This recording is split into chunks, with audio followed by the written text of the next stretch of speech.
Attam daawwattoota koo fayyaa keessan nagaa jirtu. Nageenya bakka jirtanitti isiniif haa baay'atu isiniin jedha hunda keessaniif iyyuu. Akkamiin hojjetanii kan bultanii fayyaa keessanii. Nagaa hogganatti rabbii naa galatu isiniin jedha. Hoggaa viidiyoo irratti nuti mallaayii godhaa laayii.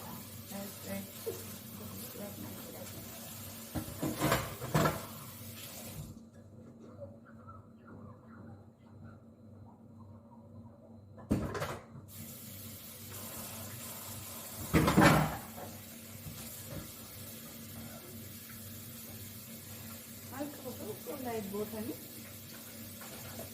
I like it in the water.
Zaiti akkasitti kun zaituun wantoota talaajaa keessaa baasan akkasumas nyaatanitti fayyadaman dhiqaatii deebisa. Maaliif zaitii isaa baddaa isaa irratti afaa yookiin qaama isaa baddaa isaa irratti waan afuufu talaajaan jalaa qoreessuu danda'a. Kunis immoo iddoo teessuma isaa jalaa qoreessuu danda'a. Akkasitti qadaadatti akkasitti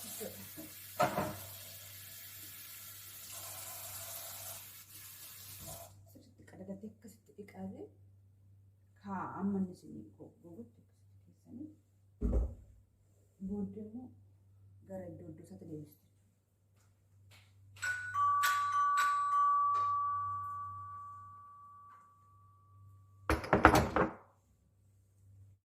Isaan kana illee akkasitti gosa nyaatanii warraaqan dhiqaa zayitii yookiin nyaata uffata nyaatan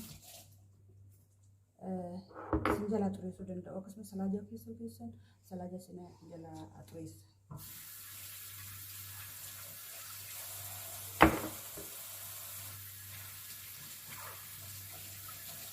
Salaajaa isin jalaa xureessa boruu isaa moggaa fudhatan isaaniif dhiyeessitan isaan isin barbaadan jechuudha. Garuu isaan kana faayidaa isaa beektu. Waggaa nyaata nyaatan illee isaan itti fayyadamu. Manni sanaafichaa biyya keessa sanaafichaa inni goomman zara miti sanaafichaa akka goommanaati garuu akka goommanaati faayidaa isaa goomman zaraati garuu maqaa isaa kun sanaafichaa jedhama. Inni kun immoo dimbilaala biyya keessa dimbilaala jedhama. Asitti hin beeku garuu dimbilaala. Inni kun immoo maalni maqaa isaa Kami gurraacha isa abbaa nyaata isaan itti fayyadamu. Keessattuu warroota dhukkuba qaban isa irraa hir'isuudhaaf gargaara. Isaan kun hundumtuu itti fayyadamu isaan. Akkuma kun rifeensa keenyaaf nu fayyadu qaama keenya qoonqoo suuqa fudhannu gara garaa keenya suuqa fudhannu nu fayyada jechuudha.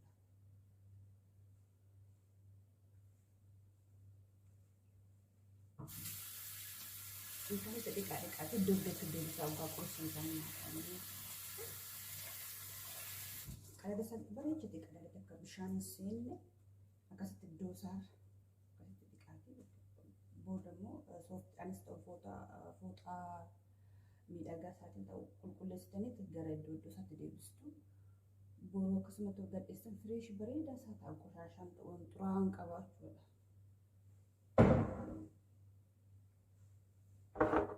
Qadaada isaa qadaaduu baattan gara bishaan seenaa waan ta'eef akkasitti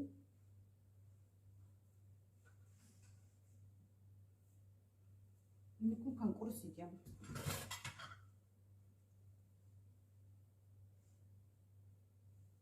Isaan itti fayyadaman dhiqaa. Isin jalaan talaajaa hammaan qulqulleessitan beektanii yoo meeshaan fuutanitti deebistan inni qulqullina qabaate talaajaa hammaan qulqulleessitan.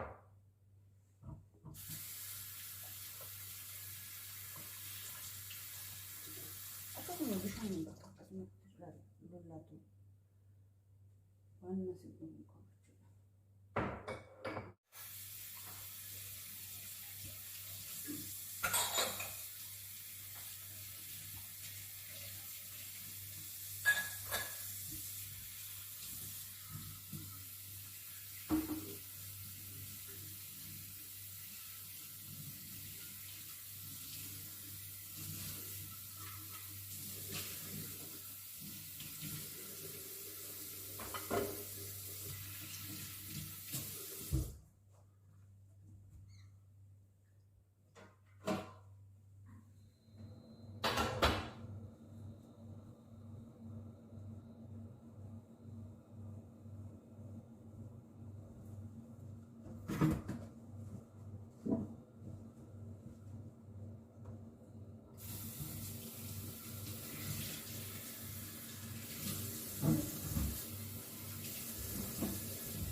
Gamma meeshaa dhiqxan shittaa yookiin immoo xiraa akka balleessu jiifiitti godha.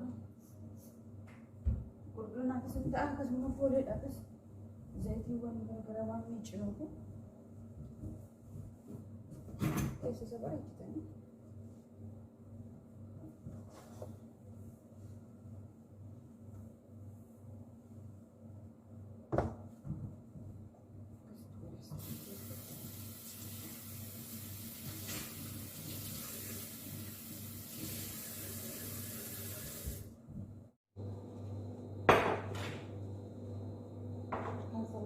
Salaja kan salaja ini.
Vai, Semua terus baay'ee